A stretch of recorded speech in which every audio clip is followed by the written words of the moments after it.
Merhaba, Özkan Deniz. Alors je fais cette vidéo parce que suite à la vidéo que j'avais fait concernant mon plus gros problème en Turquie qui était par rapport à l'endroit où je vivais avant, à l'appartement où j'étais avant celui-ci, suite à cette vidéo en fait j'ai reçu pas mal de messages concernant mon nouvel appartement, là où je vis, si tout se passe bien, comment ça fonctionne pour trouver un appart, etc. etc. Je vais vous parler de tous ces détails, de tous ces détails par rapport à ce sujet-là dans cette vidéo. Mais avant toute chose, comme d'habitude, n'oubliez pas de vous abonner, de liker cette vidéo, de la partager, de laisser un commentaire. Ça m'aide énormément à développer toujours plus cette vidéo et à grandir sur YouTube. Aussi, si vous vous abonnez, évidemment, activez la cloche, vous recevrez toutes les notifications. C'est bon à prendre. Alors, je me trouve à l'entrée. Là, comme vous le voyez ici, c'est la porte principale de l'appartement. De ce côté-ci, on a la salle de bain. Modèle standard, on va dire, assez petite parce que l'appartement est en fait un grand studio qui fait 40 mètres carrés, donc il y a tout le nécessaire. C'était un appartement qui était déjà donc meublé quand je l'ai pris. Il y avait la machine à laver, il y avait quoi? Il y avait le frigo et compagnie, voilà. Là, ici, de ce côté-ci, on est retourné à l'entrée, il y a des rangements, donc pareil, il y a largement de quoi faire comme je vais pouvoir vous le montrer maintenant. C'est plus ou moins bien rangé. À vous de me le dire. Ensuite, c'est la vue ici depuis l'entrée. Donc, on a le chat là, qui est là-haut, qui fait sa vie. Là, il y a un grand fauteuil ici qui était déjà là. Donc, comme je vous disais, vu que l'appartement était meublé, il était déjà là quand je suis arrivé. Tout ce que vous voyez, en fait, je ne l'ai pas acheté. C'était déjà là. C'était tout meublé, en fait. Vous avez le bureau qui est ici, la chaise qui était là, le canapé, le lit, le frigo, la machine à laver, plaque de cuisson. Bref, je suis arrivé. J'ai juste eu, en fait, à déposer mes valises. Et j'étais à la maison, ce qui est plutôt pratique, en tout cas pour mon cas. Après, bon, j'ai posé 2-3 trucs comme ça pour le chat. Elle aime bien d'ailleurs, je crois. Vous pouvez voir. Donc là, vous voyez, c'est un appartement, comme je vous disais, c'est un studio. Hein, il fait 35 ou 40 mètres carrés. C'est ce qu'il faut pour moi, j'ai pas besoin de plus. Même si avant, j'avais un appartement, donc comme je vous disais à Istanbul, là où j'ai eu de gros problèmes, qui faisait 65 mètres carrés. Et là, par exemple, pour vous dire, c'était le top. J'avais un espace qui était deux fois supérieur à celui-ci presque, avec une chambre séparée du salon, etc. Là, c'est une grande et même pièce, un studio quoi. Mais ça me va, c'est bien. Ça va, c'est bien, mais ce qui est l'avantage de cet endroit, de cet appartement, ce n'est pas en tant que tel l'appartement, c'est le reste. Le reste de la résidence, et je vais vous le montrer dès à présent. Bon, on se retrouve dans les couloirs de la résidence, donc comme vous pouvez le voir, ça fait assez hôtel. Donc c'est vraiment moderne, c'est vraiment propre. Et vous allez voir, il y a énormément de choses qui appartiennent à la résidence, notamment sauna, salle de gym, piscine. On y va, c'est parti. Donc vous voyez, voici la résidence en maquette, donc point de vue de l'extérieur. Évidemment, je vais vous montrer tout ça maintenant.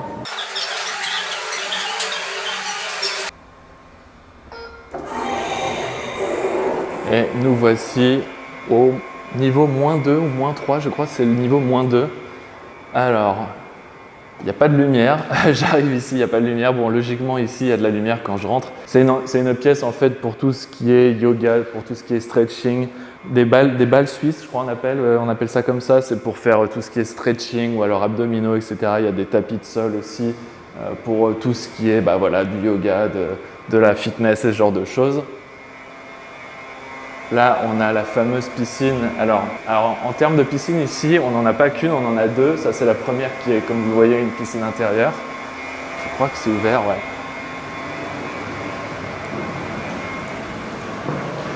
Avec des lumières vraiment jolies. Ils l'ont refait il y a un peu moins de 6 mois, la piscine, parce qu'il y avait des problèmes d'humidité, je crois, qui impactaient tout le niveau en fait ici, et vu qu'il y a la salle de sport qui est à côté, vu qu'il y avait beaucoup d'humidité qui remontait, dans la salle de sport en fait on transpirait énormément. Là ça a été refait à neuf.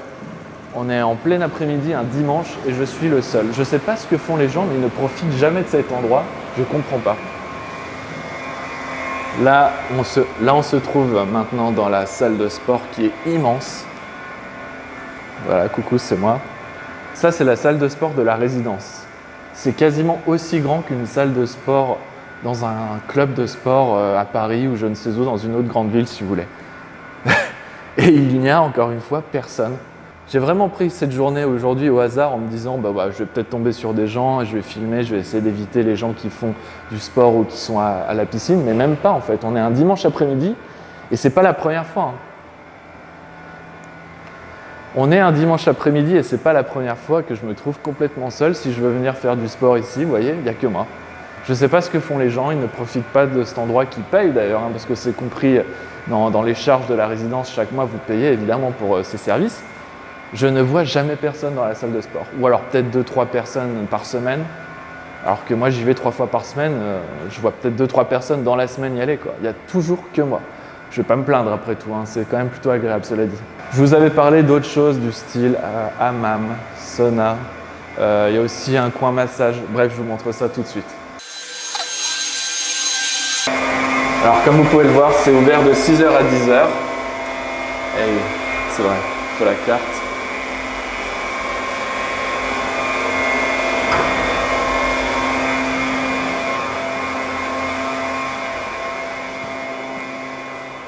Alors là, c'est pas le même délire, il fait super chaud. Je sais plus où ça se trouve déjà. Alors ici, je crois, non, c'est pas là, c'est là. Il y a un hammam juste ici de ce côté-là. Alors, quand je rentre, il ne se passe rien. Et si je fais ça, ouais. Waouh. Désolé pour la buée. Il fait vraiment très chaud, je ressors. Je sais pas si vous me voyez. Voilà, c'était le hammam. Alors comme vous le voyez, il y a énormément de buée maintenant sur l'écran. Mais voilà, il y a le hammam qui est ici. On a aussi le sauna de ce côté-là. Je ne sais pas si vous le verrez très bien avec les lumières en dessous du banc. Salle de massage aussi. On peut appeler un masseur qui peut venir dans la résidence et nous faire un massage si on en a envie. Bref, il y a juste à demander à la résidence, à l'entrée de la résidence. Voilà, là de ce côté-ci, on a des vestiaires.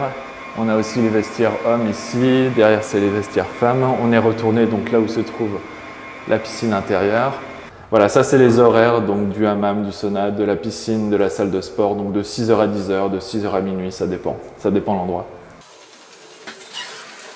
Il y a évidemment aussi inclus dans la résidence, alors moi j'ai pas de véhicule ou de moto ou quoi, mais il y a aussi inclus une place de parking à mon appartement.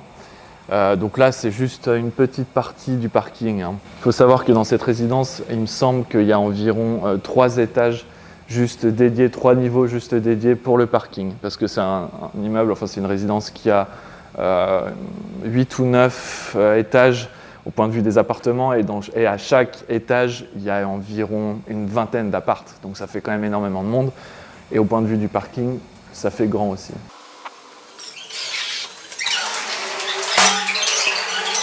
Et nous voici arrivés dans un des endroits que je préfère ici, donc dans cette résidence.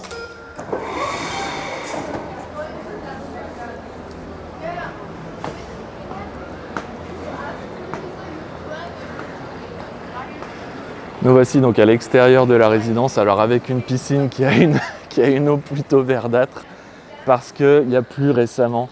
Donc en fait, le traitement des eaux se fait pas si bien. Dès qu'il pleut à l'extérieur, tout de suite, l'eau de la piscine devient assez crade. C'est un peu le problème des piscines à l'extérieur. Enfin, quand je dis problème, c'est un vrai problème de riche pour le coup. Mais voilà, là la piscine est comme ça, on est en juin.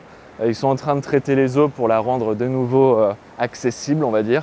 Et comme vous pouvez le voir, voilà, c'est un grand ensemble à l'extérieur avec donc piscine, avec petit jardin sur les côtés.